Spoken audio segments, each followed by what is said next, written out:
ನಮಸ್ತೆ, ನನ್ನ ಹೆಸರು ಐಶಾನಿ. ನಾನೀಗ ಒಂದು ಕಥೆಯನ್ನು ಹೇಳ್ತೇನೆ. ಅದರ ಹೆಸರು ಸಿಂಹ ಮತ್ತು ಇಲಿ. ಒಂದು ಕಾಡಿನಲ್ಲಿ ಸಿಂಹವು ಮಲಗಿಕೊಂಡು ನಿದ್ರಿಸುತ್ತಿತ್ತು. ಆಗ ಇಲಿ ಬಂದು ಅದರ ಮೇಲೆ ಹತ್ತಿ ಜಾರುಬಂಡಿ ಮಾಡಲು ತೊಡಗಿತು. ಆಗ ಅದರ ಮೇಲೆ ಹತ್ತಿ ತಕತಾಯಿ ಕುಳಿತಿತ್ತು.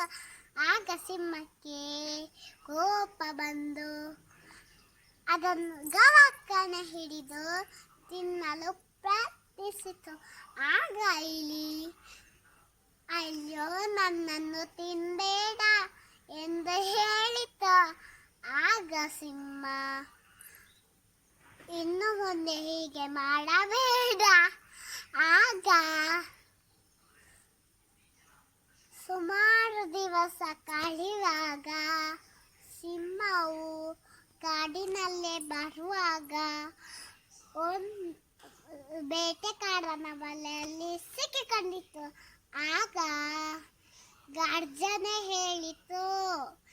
ಆಗ ಇಲಿ ಓಡಿ ಬಂದು ನನ್ನ ಚುಪಾದ ಹಲ್ಲುಗಳಿಂದ ಪರಪರನೆ ಕಡಿದು ಹಾಕಿತು. ಸಿಂಹ ಮತ್ತು ಇಲಿ ಗೆಳೆಯರಾದವು. ಆಗ ನೀತಿ ಎಲ್ಲರ ಸತ್ಯ ಅಂತಾರೆ.